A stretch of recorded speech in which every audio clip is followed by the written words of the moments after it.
Coucou, j'espère que vous allez bien. Moi, c'est Siam Esther, pour ceux qui ne me connaissent pas. Je prie enfin que Dieu vraiment dispose ce temps d'échange, ce temps d'exhortation. Saint-Esprit, prends le contrôle de ce moment. Je me livre à toi, Seigneur, que je sois un canal par lequel tu vas passer pour parler à un cœur, pour mener un cœur véritablement à prendre le chemin que tu as tracé pour lui, pour donner à une sœur, à un frère de revenir sur le droit chemin pour la seule gloire de ton nom. Amen, amen, amen. Ce soir, je veux parler à une femme, je veux parler aux femmes. Je veux dire à une femme, sais-tu que tu es précieuse? Sais-tu que tu es la prunelle de l'Éternel? Si tu ne le sais pas, je te le dis, parce que le livre d'Isaïe dit, tu as du prix à mes yeux. Le Seigneur dit par la bouche du prophète Isaïe que tu as du prix à mes yeux. Tu es la prunelle de mes yeux. Pour toi, je donne des peuples. Pour toi, je sacrifie des peuples.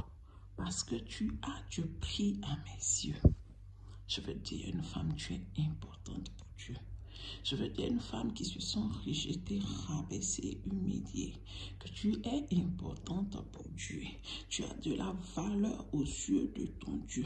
Même si l'homme avec lequel tu vis te rabaisse, même si l'homme avec lequel tu vis te fait croire que tu es sans valeur par son comportement, par son attitude, par ses dires.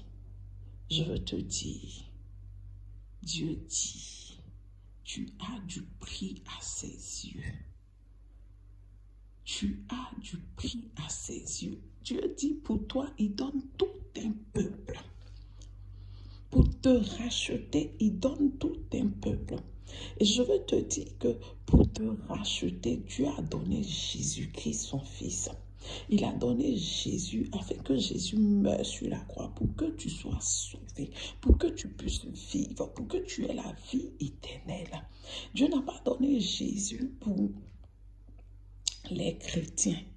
Dieu a donné Jésus qui est son Fils unique pour que quiconque, quand la Bible dit quiconque, ça veut dire que tu sois animiste, que tu sois, comment on appelle ça, que tu sois musulman, que tu sois quelqu'un même qui ne croit pas en Dieu. Dieu a donné son Fils unique pour l'humanité. Voilà. Pour l'humanité. Dieu a donné son Fils unique pour l'être humain, pour que tout être humain qui reconnaît en ce Jésus-là qu'il est le Fils du Dieu vivant et qu'il accepte comme Seigneur et Sauveur, qu'il ait la vie éternelle, pour qu'il puisse être sauvé. Pour qu'il puisse être sauvé. C'est en cela que Jésus est venu. La Bible dit qu'il a apparu pour que nous soyons libres, pour que les captifs soient libres, pour que ceux qui étaient enchaînés soient libres, pour que ceux qui vivaient sous l'oppression soient libérés. Mais ce n'est pas seulement pour ça qu'il est venu sur la terre. Le plus grand rôle qu'il est venu jouer sur la terre en donnant sa vie, ce n'était pas seulement, désolé, ce n'était pas seulement pour libérer l'humanité des maux de ce monde. Non, non, c'est pas seulement ça. Mais ce qui est plus important pour qu'il ait pris la condition humaine, c'était de sauver l'humanité. Sauver l'humanité, c'est-à-dire quoi? Sauver l'âme de l'homme. Sauver l'âme de l'homme. Parce que c'est l'âme qui périt. Et lorsque l'âme périt, parce que tu ne connais pas Dieu, parce que tu vis dans le péché, parce que tu vis dans la débauche, parce que tu vis dans l'immoralité, parce que tu vis dans ce qui n'est pas bien. Quand tu pêches, tu vas en enfer et c'est ton âme qui périt. Et c'est pour sauver l'âme de l'humanité, l'âme de l'humain que Jésus est apparu et qu'il est venu donner sa vie pour que lorsque tu vas l'accepter comme Seigneur et Sauveur, que le Saint-Esprit vienne en toi et qu'il puisse te convaincre du péché et que tu puisses quitter le péché, marcher à la suite de Dieu et marcher comme Dieu le veut, marcher selon la parole de Dieu, mettre la parole de Dieu en pratique, afin que véritablement ta vie sur terre déjà, tu sois libéré de tout ce qui est bien, de tout ce qui est réclamation, de tout ce qui est combat qui se met sur ton chemin, que tu aies la puissance, que tu aies la force de dominer, parce qu'il dit dans sa parole que je vous ai donné tout pouvoir de marcher sur serpents et scorpions et de détruire les œuvres du mal. Donc déjà, en acceptant Jésus comme Seigneur et Sauveur et en pratiquant sa parole, en marchant selon sa parole, tu as cette autorité de renverser les œuvres des ténèbres. Et lorsque tu as cette autorité et que tu domines maintenant sur terre et que tu es libre maintenant sur terre, la vie chrétienne que tu vas mener, la vie d'enfant de Dieu que tu vas mener, après ta mort, ton âme sera sauvée, ton âme n'ira pas à la perdition, ton âme n'ira pas dans le feu. Voilà ce pourquoi Jésus est apparu sur la terre. Ce n'est pas seulement pour venir nous guérir, nous libérer, nous délivrer des démons sur terre, mais c'est pour sauver notre âme. Ce qui importe pour Dieu, ce n'est pas notre vie sur terre. Il est vrai, Dieu veut que tu prospères à tous égards, comme prospère l'état de ton âme. Dieu veut que tu sois béni. Dieu veut que tu vives dans l'abondance. Dieu veut que tu vives dans la paix, dans la joie, dans tout ce qui est agréable ici sur cette terre. Mais ce qui importe plus Dieu, c'est ton âme. Comment je vais dire ça? Au soir de ta vie, où ton âme va partir? Où est-ce que ton âme va partir? Mon frère, ma soeur, où ton âme va partir si la mort venait frapper à ta porte aujourd'hui? Je veux dire à quelqu'un, la vie que tu mènes, est-ce que quand tu te regardes, tu te mets devant le miroir, est-ce que tu es sûr? Regarde-toi en face, regarde ton reflet dans le miroir et pose-toi la question, est-ce que si Jésus revenait aujourd'hui, si la mort frappait à ma porte aujourd'hui, est-ce que j'irai au paradis? Est-ce que j'irai au paradis? Est-ce que j'irai au paradis ou j'irai en enfer? Voici la question que nous devons à chaque fois nous poser lorsque nous posons des actes, lorsque nous faisons des choses. Lorsque tu vis, tu es, comment je vais dire ça, tu es marié et que tu trompes ton mari. Tu es une femme mariée et tu trompes ton mari. Est-ce que l'acte que tu poses, est-ce que tu es sûr que si aujourd'hui, tout de suite, à l'instant T, tu meurs, tu es sûr que tu iras au paradis? Iras-tu au paradis ou iras-tu en enfer? Aujourd'hui, je veux parler à ces femmes qui trompent leur mari. Pourquoi tu trompes ton mari? Dis-le-moi, s'il te plaît. Celui avec qui tu trompes ton mari, qu'est-ce qu'il te dit? Tu es sûr que si tu étais resté avec lui, si c'était lui que tu avais croisé avant ton mari, il allait t'honorer. Tu es sûr qu'il allait te marier. Tu es sûr de cela. Tu es sûr que si aujourd'hui ton mari que tu trompes te laisse, ce dernier va t'épouser. Pose-toi la question. Et si tu n'es pas sûr de cela, je te dis, ma soeur, quitte cette vie. Quitte cette vie. Arrête de tromper ton mari.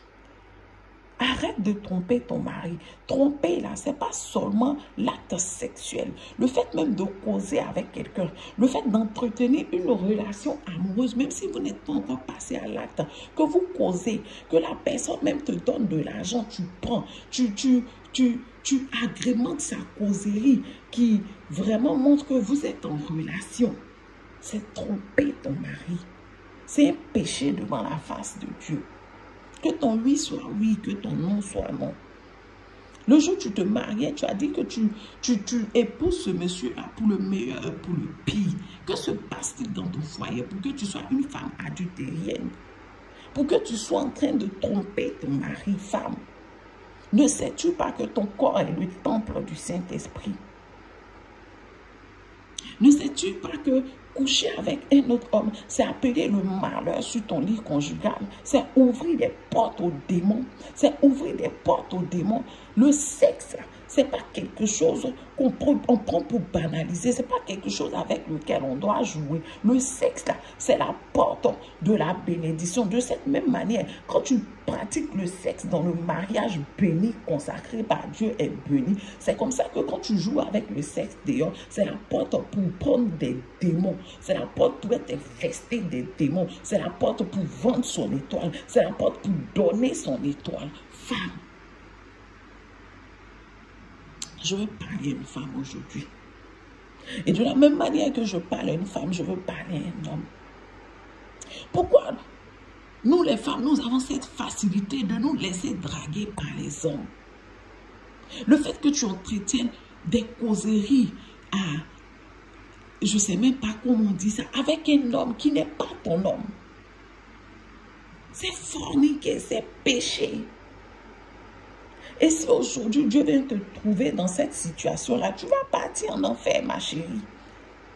La vie sur terre même, là, c'est rare que l'être humain aujourd'hui, au 21e siècle, qu'un être humain vive plus de 150 ans. Mais l'âme en enfer va vivre l'éternité.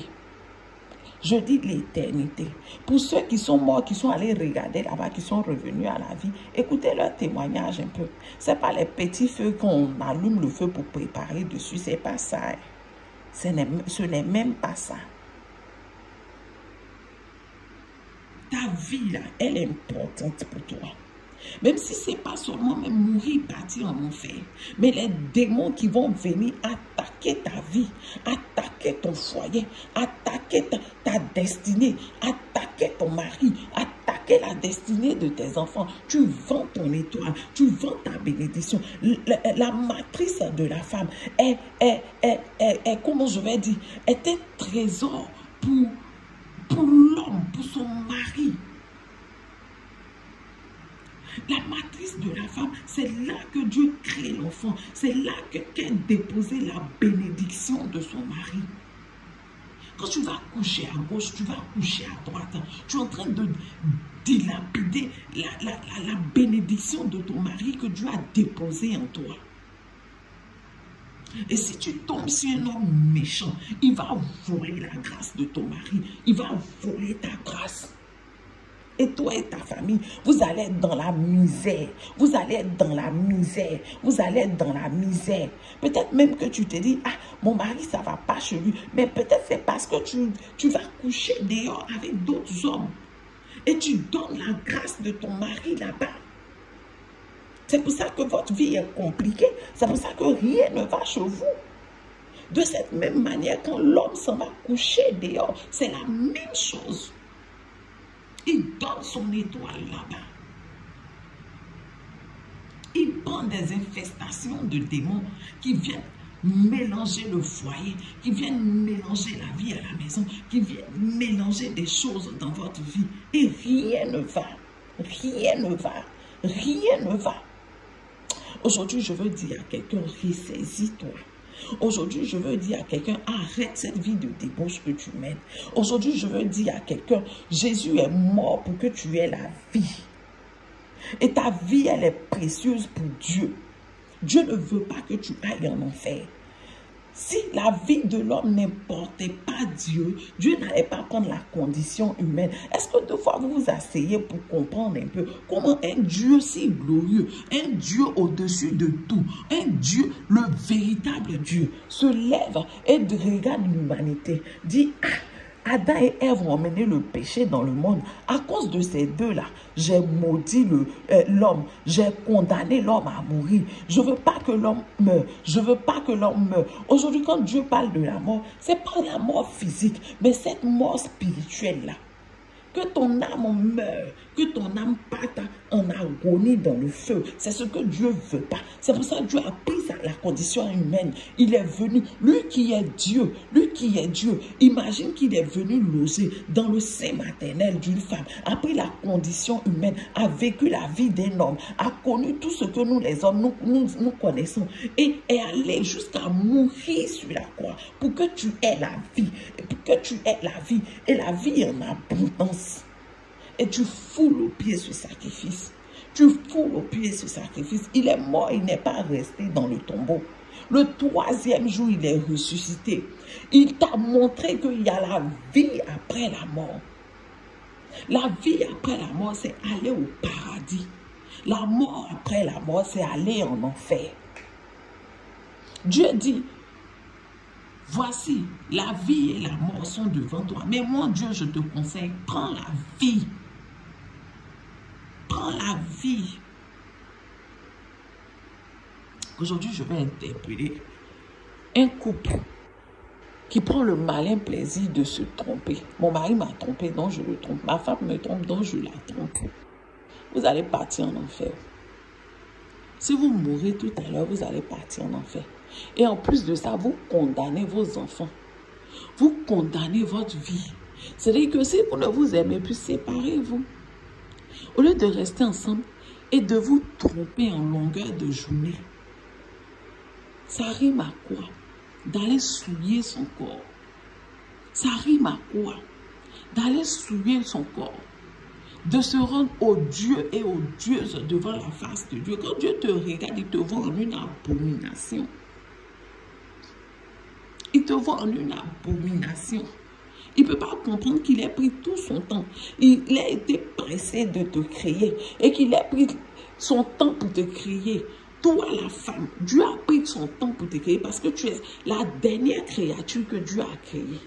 Il t'a façonné avec amour. Il a déposé une grâce particulière en toi, un amour particulier en toi.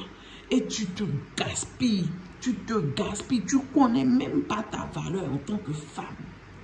Tu ne connais pas ta valeur en tant que femme. Si seulement tu pouvais rentrer dans la présence de Dieu et demander à Dieu, qui suis-je? Qui suis-je? Seigneur, révèle-moi qui suis. Si Dieu te révélait qui tu étais, femme, tu allais accorder de l'importance à ta vie. Tu allais accorder de l'importance à ton corps. Tu allais accorder de l'importance à l'être que tu es. Tu es une précieuse pour Dieu. Tu es une précieuse pour Dieu. Arrête cette vie que tu mènes. Arrête cette vie que tu mènes. Donne ta vie à Dieu. Arrête ce péché dans lequel tu es. Arrête de te livrer à la prostitution, femme. Tu n'as pas besoin de ça pour nourrir tes enfants. Tu n'as pas besoin de ça. Tu peux te lever. Tu peux te lever. Vendre. Seigneur, ne serait-ce que commencer par vendre des œufs. Par vendre des oranges. Par vendre des, comment je vais dire, des fruits. Tu peux avoir de l'argent pour nourrir tes enfants. Tu n'as pas besoin de livrer ton corps. Tu n'as pas besoin de te donner ton corps à un homme marié qui vient jouer avec toi, qui ne va jamais te marier. Il va t'enceinter, mais il va retourner. Il va retourner là où il est quitté. Aujourd'hui, le monde n'a pas peur de Dieu. Les femmes n'ont pas peur de Dieu. Les femmes n'ont plus la crainte de Dieu. Elles se sentent bien dans la position de, oui, il est marié, moi je suis sa maîtresse. Il est marié, toi tu es sa maîtresse. Oui, c'est moi, il l'aime. Je prie que Dieu te donne de rentrer dans un foyer, d'être une femme titulaire et de comprendre ce que c'est que d'avoir un homme qui te trompe. Je prie que tu croises l'homme de ta vie, qui soit amoureux de toi et qui te trompe, que tu comprennes ce que c'est. Et pour que tu puisses demander pardon à Dieu. Et que tu puisses revenir à Dieu. Donner ton cœur à Dieu. Et marcher selon les préceptes de Dieu. Que tu sois celle demain qui va dire, mes soeurs, il n'est pas bon de sortir avec un homme qui est marié. Il n'est pas bon de vendre ton corps. Il n'est pas bon de briser le cœur d'une femme. Parce que toi, qu'aujourd'hui qu'on prend pour brandir, pour briser le cœur de l'autre, demain, il y aura une autre plus jeune que toi. Et elle aussi brisera ton cœur. Et on ira de brisement de cœur en brisement de cœur. Mais je prie que Dieu se souvienne de toi, afin que cela ne t'arrive pas. Mais pour cela, il faille que tu te ressaisisses. Pour cela, il faille que tu te ressaisisses. Pour cela, il faille que tu acceptes Jésus comme ton Seigneur et ton Sauveur. Et que tu lui donnes ta vie véritablement. Et que tu quittes cette vie de débauche. Et que tu quittes cette vie de... Oui, je dis que... Que Dieu vienne au secours d'une femme. Que Dieu révèle à une femme qui elle est vraiment. Que Dieu ouvre les yeux d'une femme afin qu'elle puisse comprendre son importance, afin qu'elle puisse comprendre ce qu'elle est dans le spirituel, afin qu'elle puisse comprendre qui elle est pour Dieu et qu'elle puisse marcher selon ça. Sur ce, c'est ce que j'avais à dire à quelqu'un. Que Dieu nous garde. Je vous aime, mais Dieu vous aime encore plus. Bisous.